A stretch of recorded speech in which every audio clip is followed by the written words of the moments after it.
Have you ever played that game, Three Truths and a Lie? Like, I've heard my kids do this or seen that at icebreakers and stuff. So I thought it might be really fun to play it here, kind of. Let's dive into Three Truths and a Lie about intuitive eating.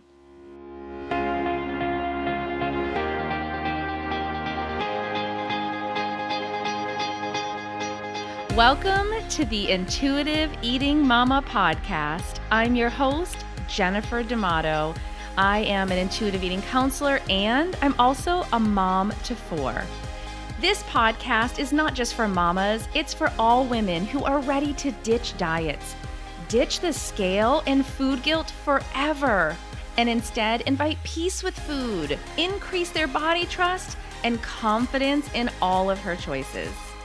I believe this show is going to shed some light on sneaky ways diet culture has infiltrated your thoughts, your family, and your well-being. No matter the episode, I want you to walk away feeling informed, inspired, and encouraged. So whether you're taking a walk, washing the dishes, or carting kids around, let's dive into the latest episode on the Intuitive Eating Mama podcast.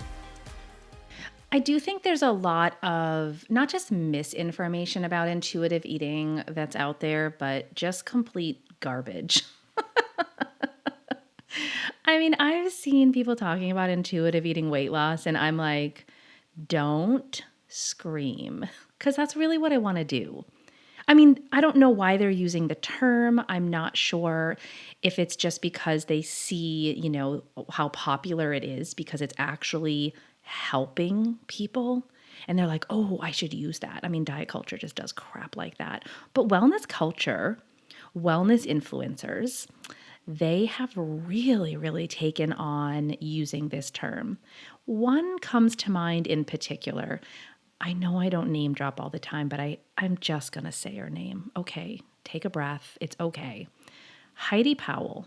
Now listen, she has talked about her struggles with food, even, talking about eating disorder and disordered eating.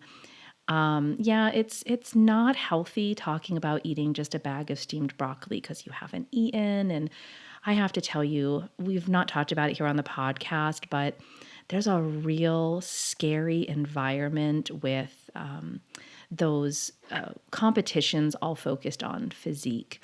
I actually had talked to someone years ago about it, and she was kind of like behind the scenes, like did it, and said it was the most terrifying thing, just what really is going on with the deprivation and the water and some other things we won't get into right now. But I saw this YouTube video Heidi Powell put out and talked about intuitive eating and weight loss, that she eats intuitively with restriction. I mean, this is what's happening. This has been happening for a while. I mean, actually, that video at this point is probably at least a year, if not 2 years old. And of course, we've seen so much more of it lately. I mean, Noom, the Weight Watchers cousin, I think that's what I'm going to call Noom, really decided, oh, crap. Like, people are figuring this out. We better start talking about intuitive eating. We better start using it. I'm fairly certain all of their marketing team has read the intuitive eating book even. Anyway, it really is concerning that there's such confusing information out there. Now, I do believe part of my purpose is to dismantle diet culture for future generations to come. I stand on that. I will stand on that. But I also believe part of my role is to educate, is to inform, so that you can make the best decision for your health. Like, I'm about giving hope and empowerment. So here I want to do just some clarifying. I know there's people that listen to the podcast that do the whole co-opting intuitive eating for their wellness culture, diet culture stuff. Hello, glad you're here. But I also know it's just so out there all the time. You probably feel really confused. If you do, I understand. Now, before I dive in to the lie, I thought it might be a nicer place to start with the truths. All right. So, the first truth about intuitive eating is that intuitive eaters have improved awareness. Like, what does that mean?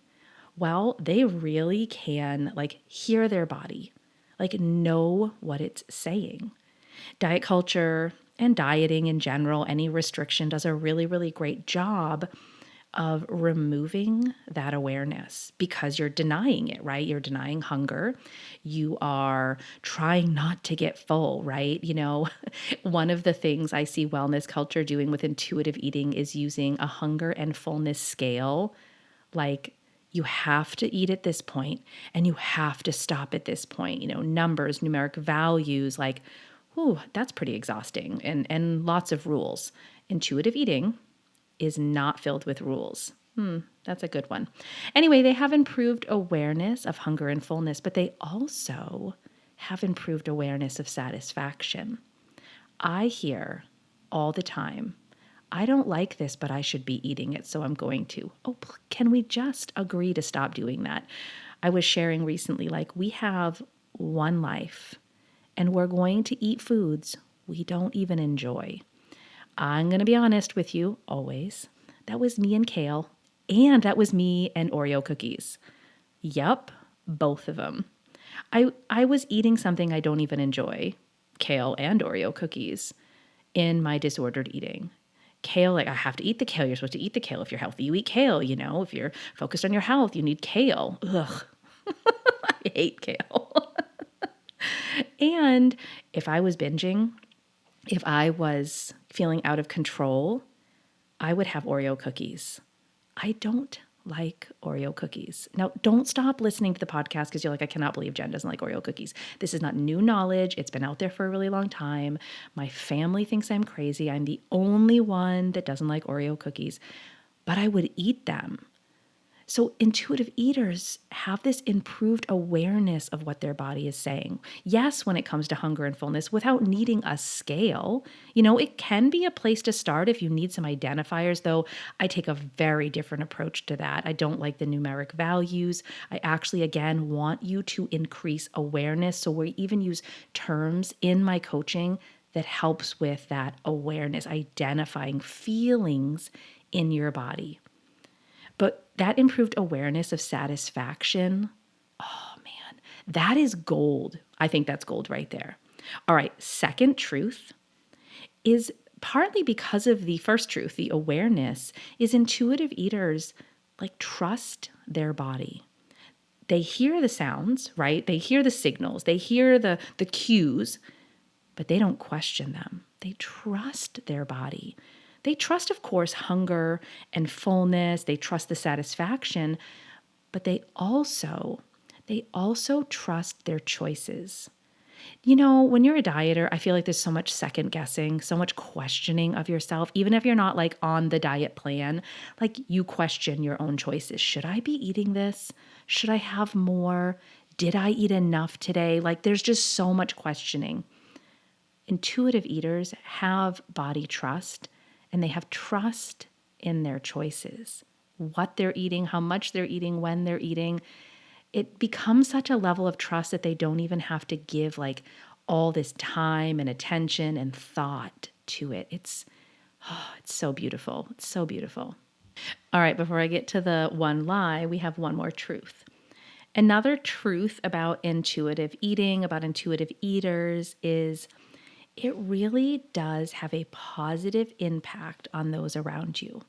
So if you are an intuitive eater, you can have an impact, of course, on your children. If you are a mama listening to the Intuitive Eating Mama podcast, like I am a mama, you can see a direct impact that you leaving diet culture, becoming an intuitive eater, learning to trust yourself, hear the cues in your body, no longer have food guilt, not sit there and beat yourself up. It has an impact.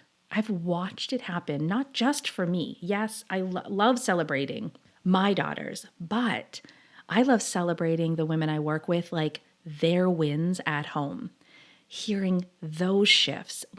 I love, love, love that. But it's not even just like your immediate family, like those in your home that are benefiting from intuitive eating, from you being an intuitive eater. Intuitive eaters might be the one to like shift the conversation when it turns to dieting or negative body talk. They're the ones who might be able to spread that hope, right, to someone else who just feels so defeated. They might be, just by being an intuitive eater, the example, someone else going, wait a minute, how are you not stressed about this? Like, tell me your ways. You just seem so much more relaxed now. You really can, as an intuitive eater, have this beautiful, positive impact on the world around you. Hey, I'm interrupting my own podcast just to come on here really quickly to remind you that spring enrollment for my group coaching, Intuitive Health Reboot, is now open, and it's quickly closing. Yep, it actually closes April 6th, and I don't want you to miss this opportunity. Yes, you will get personalized coaching with me. You'll also have the tools, the strategies, the support, the encouragement that's built into this amazing program. If you're done with the diet cycle, you're done giving all of your time, energy, and space to dieting and focusing on your weight, this is the program for you. And all you have to do is head to theintuitiveatingmama.com/group coaching, click start here. If you're listening on this podcast on an app, you can scroll into the notes and actually do the same exact thing. I don't want you to miss this spring group. The women who enroll in this group are also part of your new community to encourage you, inspire you, and cheer you along. I cannot wait to welcome you in. Well, this leads us into the one lie. We've done our 3 truths and the lie. And I think this one, again, is such garbage misinformation that's put out there that I want to make sure we're so clear on the lie about intuitive eating. Here it is.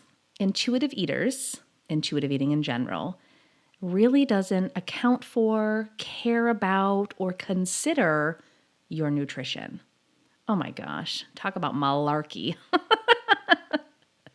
Okay, first of all, I mean, we could just look literally at the principles and go, well, then why would gentle nutrition be in there? Why would nutrition be talked about? Why would nutrition be a value that intuitive eating holds?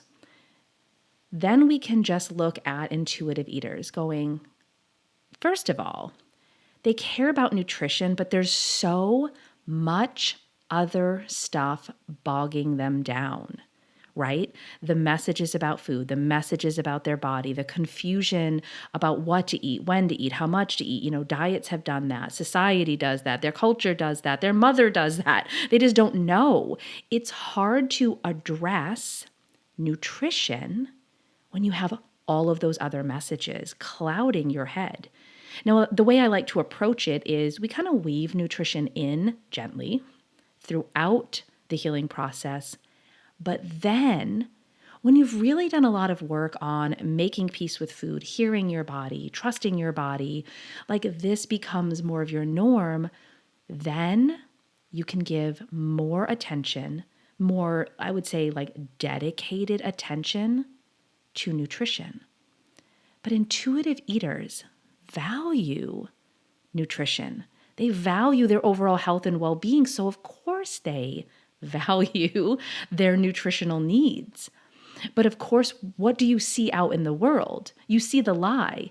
Oh, well, intuitive eaters are having, pizza and donuts and cookies. And well, yes, because that's food we also enjoy. But I love my salads with my greens, not kale. I also love lots of vegetables and fruits. I love a variety and balance to what I eat. Something I was talking about recently, nutrition is like one little dot when we talk about food. There's a lot of other things that come into play in our relationship with food. There's a lot of things to consider about food. Accessibility, taste, preferences. Nutrition is one dot when it comes to food. And it's important, but so are so many other things. I've said it before, I'll say it again. You have this one life. I could devote my entire life to only thinking about, eating foods that are highly nutrient dense, and that's all I ever have. And if that brings you the joy of the world, go for it. But if you notice it feels so like weighted and heavy and exhausting, it's probably because all the other areas need to be addressed. I believe you can take a gentle approach. I love that terminology. But I also believe you can kind of sprinkle it in, right? It doesn't have to be you just focus on nutrition. You can just kind of little bits, little bits. I wish you could see me because I'm just dropping them in. Not like an emerald bam, but kind of like how you see these great food videos and they're taking the salt and they pull it out of the cute little like bowl that they have it in. I don't have mine in a bowl. I think I want one, but I don't have one. And then they pick it out and do little sprinkles. That's my approach to nutrition. And it's because there is a value. There is a need. There is a desire for intuitive eaters to focus on their nutrition. So if we could just break this lie, right? If we could just debunk the lie, intuitive eaters value nutrition. And they value nutrition by having the variety and balance from pizza and ice cream and donuts to their favorite, highly nutrient dense salads and fruits and grains. They have it all without judgment, without guilt, and without stress. All right, 3 truths and a lie. I'm wondering, did you know the truths? Have you believed the lie? And where do you want to go from here? It's one of those things where once you know the truth and you can kind of see the lie, it's hard to go back. It's hard not to start pointing it out. That's what happened for me. I started hearing more and more, and I was like, wait a minute, that's not intuitive eating. Why are they using that? You might notice you have like this red flag detector. I notice a lot of my clients say that all the time. They're like, and now I can't unhear it. I see it all the time. That's not intuitive eating. Why are they saying that? I can't believe this is happening. And I feel the same way. I feel the exact same way. All right. This, I hope, was kind of a fun spin on just breaking down intuitive eating for you. I know that most of my clients come to me and they're like, I've never even heard of intuitive eating. I barely know what it is. I just know like, I don't like where I am. I'm sick of dieting. I'm sick of all of it. I don't believe you need to know all the ins and outs of intuitive eating to become an intuitive eater or to focus on your health and wellness without dieting. I always say it's my job. Like literally that's my job, is to help be that guide and support for you. I hope that you find a little bit of that here, and that if you want to go deeper, you actually want to do the work for you. Come into my group coaching that's open for spring enrollment right now. Closes April 6th. Can't wait to get started. All right, see you again right here next week.